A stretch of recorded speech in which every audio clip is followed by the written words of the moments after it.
खासदार संजय राऊतांनी नरेंद्र मोदी आणि अमित शहांबद्दल केलेल्या गौप्यस्फोटामुळे राजकीय वर्तुळात खळबळ उडाली आहे। बाळासाहेबांनी आणि शरद पवारांनी कायद्याच्या चौकटीबाहेर जात मोदी शहांना मदत केली होती।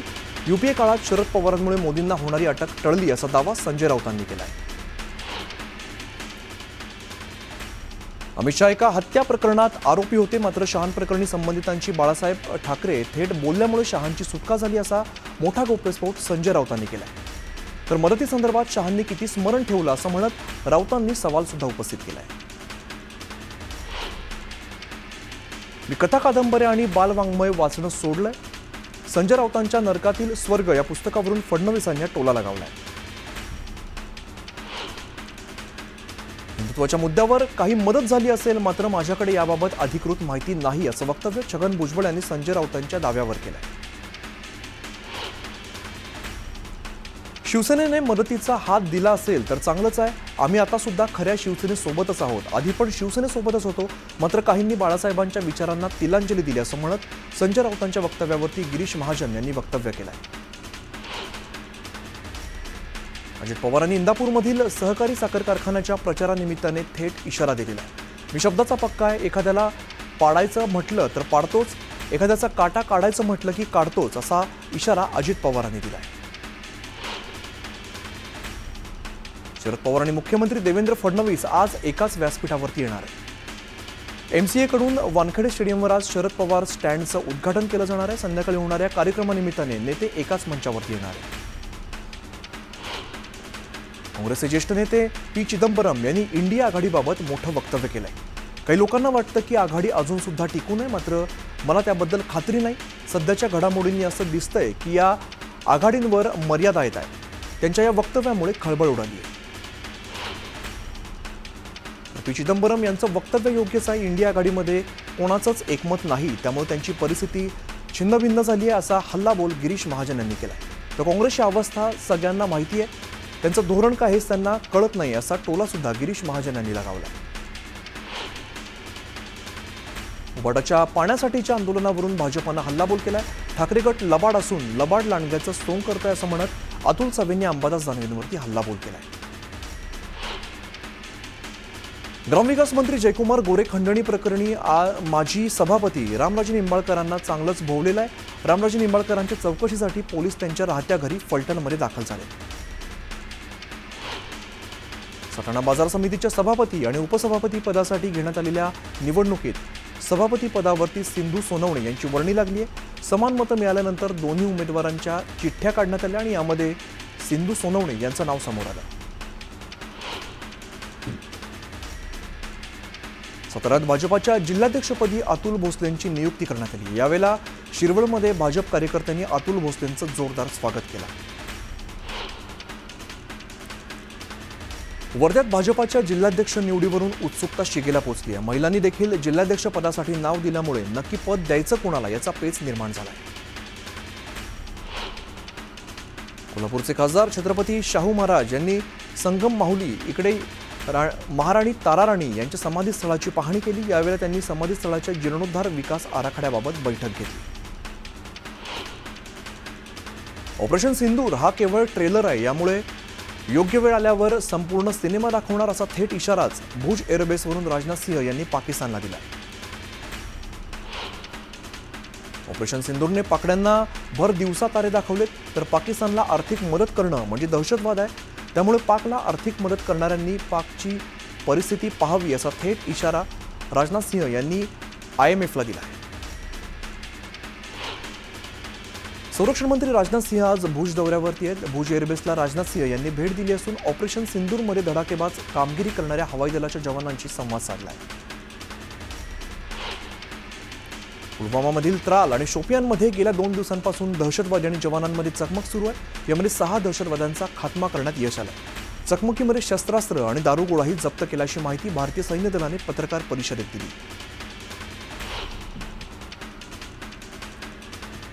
सिंधू जल करार स्थगित केल्यानंतर भारताने पुन्हा आक्रमक पवित्रा घेतला।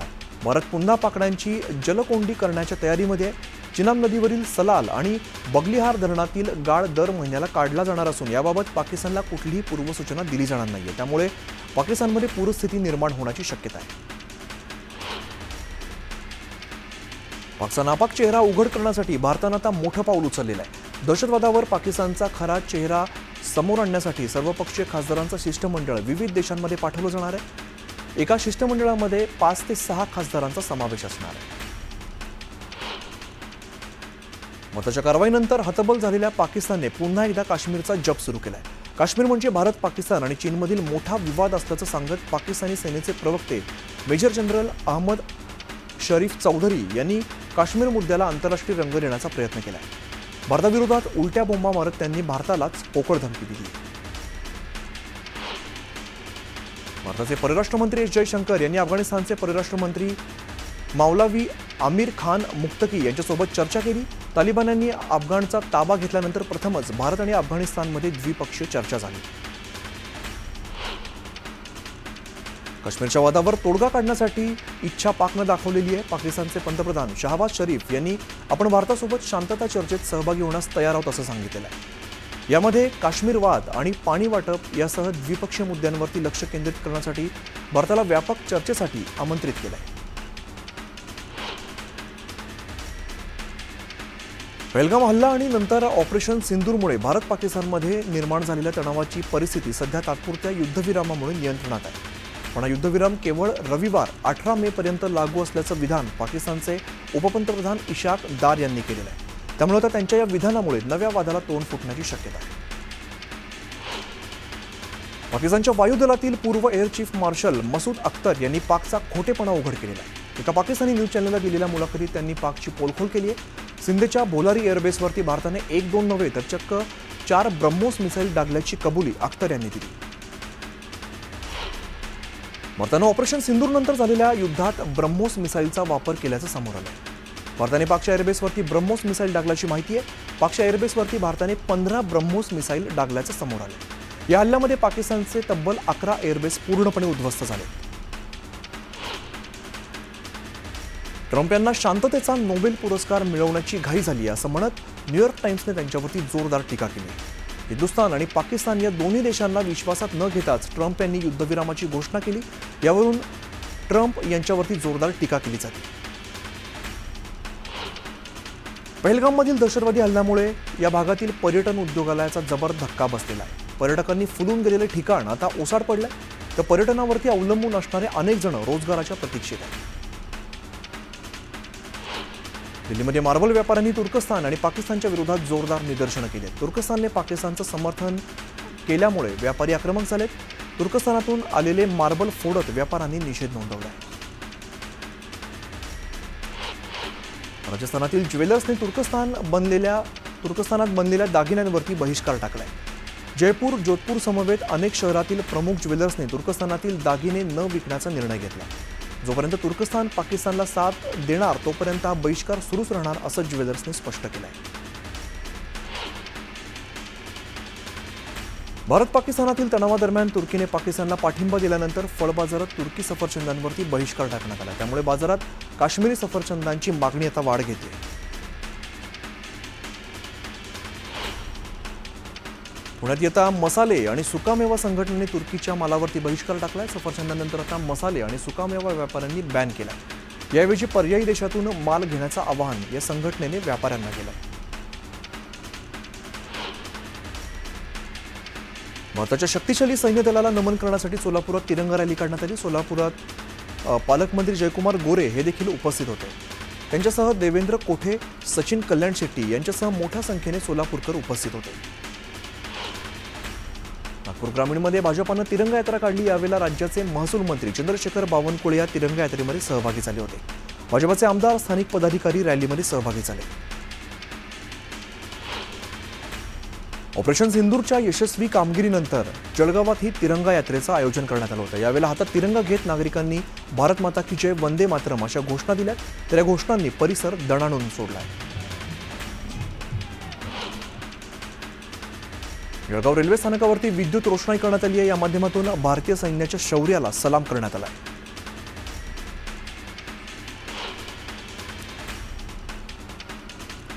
धाराशिवच्या तुळजाभवानी देवीचरणी भाविकांनी 5.5 तोळे सोनं अर्पण केलेलं आहे। याला तुळजाभवानी मंदिर संस्थानच्या वतीने देवनगाव कुटुंबियांचं तुळजाभवानी देवीची प्रतिमा आणि महावस्त्र देऊन सन्मान केलाय। सांगलीत उष्णतेमुळे फुलांचं उत्पादन घटलं. यावेळेला मोगरा फुलांना दुप्पट दर मिळत असल्यामुळे फुल उत्पादन शेतकऱ्यांनी समाधान व्यक्त केलं. परभणीमध्ये पावसाळ्याच्या तोंडावर जनावरांसाठी लागणारा हिरवा आणि कोरडा चाऱ्याचे दर वाढलेत. त्यामुळे पशुपालकांना याचा आर्थिक फटका बसतोय. सांगलीमध्ये अलमट्टी धरण उंची वाढीविरोधात रविवारी चक्काजाम आंदोलन करण्यात येत आहे. रत्नागिरी नागपूर राष्ट्रीय महामार्गावरती कृष्णा नदीवरील पुलावरती आंदोलन केलं जात आहे.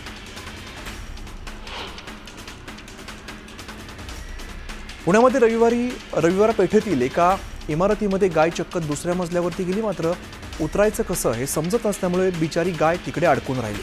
यावेळेला ही घटना नागरिकांच्या लक्षात येताच अग्निशमक दलाकडून रेस्क्यू ऑपरेशन करण्यात आलं.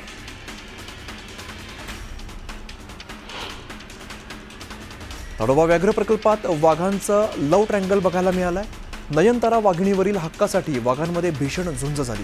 या संघर्षात छोट्या मटक्याने ब्रह्मा नावाच्या वाघाचा खेळ खल्लास केलाय. रामदेगी या परिसरात छोटा मटका या वाघाचा हा परिसर आहे. मात्र ब्रह्मा नावाचा वाघ नयनतारा वाघिणीसाठी या भागात सतत येत असल्यामुळे दोघांमध्ये तीव्र संघर्ष झाला आणि यामध्ये ब्रह्माचा मृत्यू झालाय तर छोटा मटका सुद्धा गंभीर जखमी झालाय. शिरूर तालुक्यातील बुरुंजवाडी या ठिकाणी ऊसतोड सुरू असताना 3 बिबट्यांचे बछडे आढळलेले आहेत. या बिबट्यांना वनविभाग आणि प्राणीमित्रांच्या मदतीने पुन्हा त्यांच्या आईकडे सोपवण्यात आले. यावेळेला त्यांच्या पुनर्मिलनाचा क्षण ट्रॅप कॅमेऱ्यामध्ये कैद झाला आहे. पुणे विद्यापीठातील जेवण निकृष्ट दर्जाचं असल्याचं पुन्हा एकदा समोर आलंय. सावित्रीबाई फुले पुणे विद्यापीठातील कॅन्टीनच्या जेवणात चक्क रबर निघाले. फ्राईड राईस आणि नूडल्स मागवले असता त्यामध्ये रबर आढळलेले असून विद्यापीठाकडून चौकशीचे आदेश दिले. नाशकातील एका तरुणीचा व्हिडिओ चांगलाच सध्या व्हायरल होतोय. भर रस्त्यामध्ये थांबून तरुणीने राडा केलेला आहे. तरुणीने घातलेल्या गोंधळामुळे काही काळासाठी वाहतूक विस्कळीत झाली. तर या तरुणीने मद्यपान केल्याचा संशय व्यक्त केला जातो.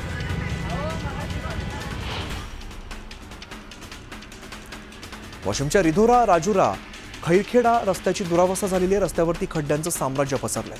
वाहनधारकांना जीव मुठीत घेऊन प्रवास करावा लागतो. त्यामुळे रस्त्याचं काम सुरू न केल्यास तीव्र आंदोलनाचा इशारा दिला. अमळनेरमध्ये मालगाडीचा अपघात झाल्यानंतर धरणगाव रेल्वे स्थानकावरती सिकंदराबाद हिसार आणि उधना जयनगर एक्सप्रेस रात्रभर थांबून होती. यावेळेला शेकडो कार्यकर्त्यांनी खिचडी आणि पाणी आणि औषधांची व्यवस्था करत रात्रभर हजारो प्रवाशांना सेवा दिली.